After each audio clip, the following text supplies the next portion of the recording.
ये ऋषि महर्षि महात्मा सब अज्ञान है क्या? इन्होंने चतुर्थी को क्यों महत्व दिया? इन्होंने अष्टमी नवमी को महत्व क्यों दिया है? इसमें कुछ तो है विशेष।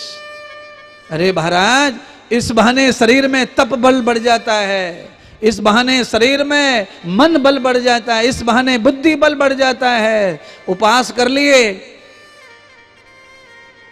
हाँ, नवरात्रि के उपवास कर लिए, रावण जला दिया,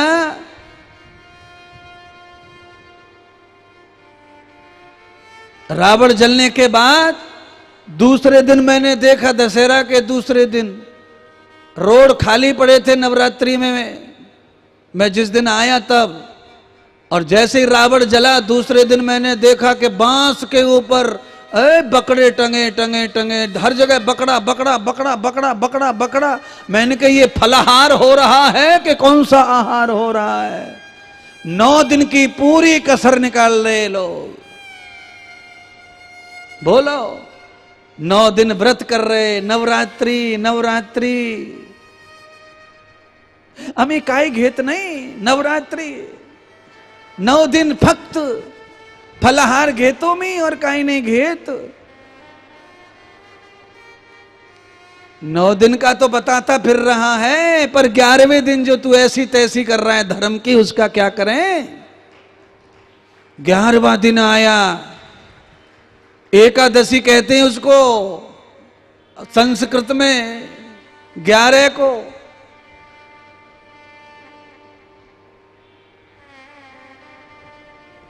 बड़ा कठिन है, समस्या है जीवन में आदमी के कंट्रोल की। और फिर कहता है हमें तो कोई फल ही ना मिला नवरात्रि का, हमने तो वो किया, ये किया, ये किया, वो किया, कोई फल ही ना मिला। अरे फल तो तब मिलेगा जब तू निर्मल मन से सेवा करेगा, तब तो फल आएगा। बोलो फल कहां से आ जाए? अच्छा बोलिए, आप ही बताओ, मामा आ ही गए तो तुम ही बताओ। पेड़ पे जब भी आम के फूल लगे और तभी किसी ने डंडा बजा दिया पेड़ के ऊपर, सारे फूल झड़ा दिए, और 1.5 महीने के बाद में पत्नी बोल रही है कि आम नहीं लाए स्वामी, हमारे तो खेत में आम का पेड़ है, बड़ा जोर का फूल आया था पर आम तो आए नहीं। आम कहां से आएंगे? तेरा ये निकम्मा पति झड़ा के आ गया, सवरा डंडा बजा के पी के टुल्ला होके।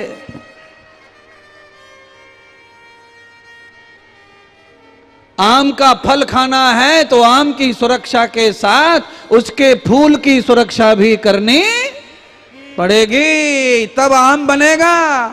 और तुम तो बस नवरात्रि में फूल की सुरक्षा, आहा, क्या फूल की सुरक्षा की है?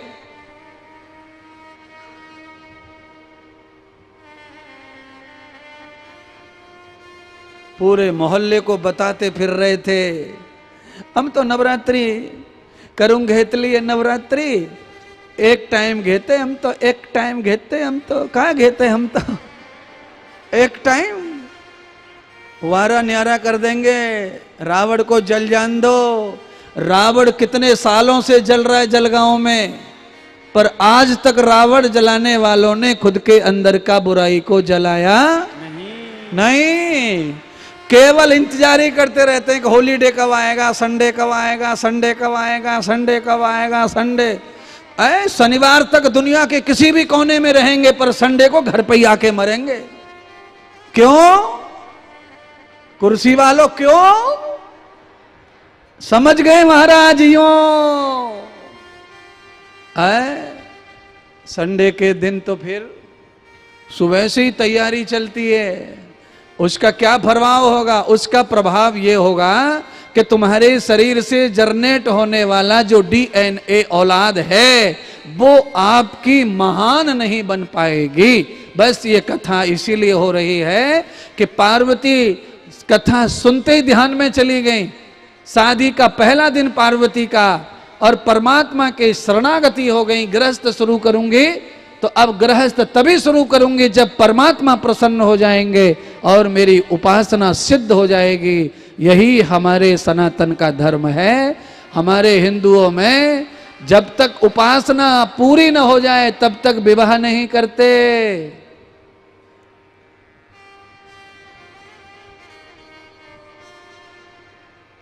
जिनकी उपासना पूरी नहीं होती उनके 10-15 दिन पूजा पाठ करवा देते हैं पंडित जी बुला के। आज खेत की पूजा करके आओ, आज तालाब की पूजा करके आओ, आज फलानी पूजा करके आओ। यानी कि जिन जिन से तुमने काम लिया है उन सबकी पूजा करो और सबको आमंत्रण नारियल दे के आओ। और जैसे ही बारात का दिन आएगा, चाचा मामा काका ताऊ के साथ ये दारूड़ों के साथ में कुछ देवता भी चलने चाहिए।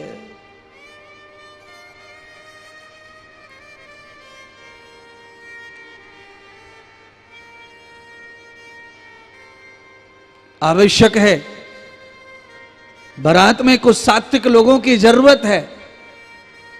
दूसरे गांव जाना है, वहां समझदार इज्जतदार लोगों की जरूरत है। हमारे गांव का दूल्हा, उस गांव की दुल्हन, उस गांव में जाना है तो कुछ क्रेज बना के जाना है, कुछ नाम करके आना है, कुछ अच्छाई दिखा के आना है। पर क्या अच्छाई दिखा रहे हैं? ते कौन पढ़ ले तो कहिए दूल्हा राजा से ते जीजा जी हैं, जीजा जी त्याने काय झाला। हाँ, त्याने झाला वाला काही नहीं है, त्याने पिऊं घेतली है। कार में बैठा बैठा चढ़ा रहा है, आज मेरे साले की शादी है। गांव वाले तमाशा देख रहे हैं। और साला तो साला ही है, वैसे रोज झुकता था जीजा से, पर आज दूल्हा घोड़े पे बैठा है। तो दूल्हा घोड़े पे बैठने के बाद में जीजा कौन से कोने में पड़ा है, तो पड़ा ही रहे तू। जब तक 7 फेरे लेके दुल्हन कार में ना बैठ जाए तब तक जीजा को ना ढूंढना कोई, नहीं तो ये लफड़े करेगा। बीच फेरे में आके टांग अड़ावे फटी में जीजा।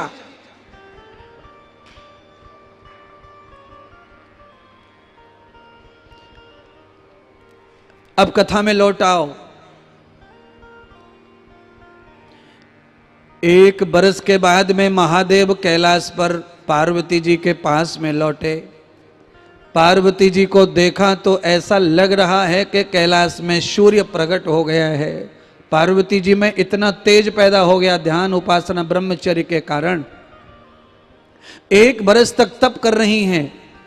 कथा में परमात्मा का विषय रख दिया शिवजी ने, उसे सच मानकर उस पर आचरण अमल करने लगी तो 1 ही साल में शरीर में तेज प्रकट हो गया महाराज। पार्वती जी के तेज को देखकर भगवान शंकर के शरीर में काम पैदा हो गया। अब काम को पैदा होकर कैसे संभालें, कैसे रोकें?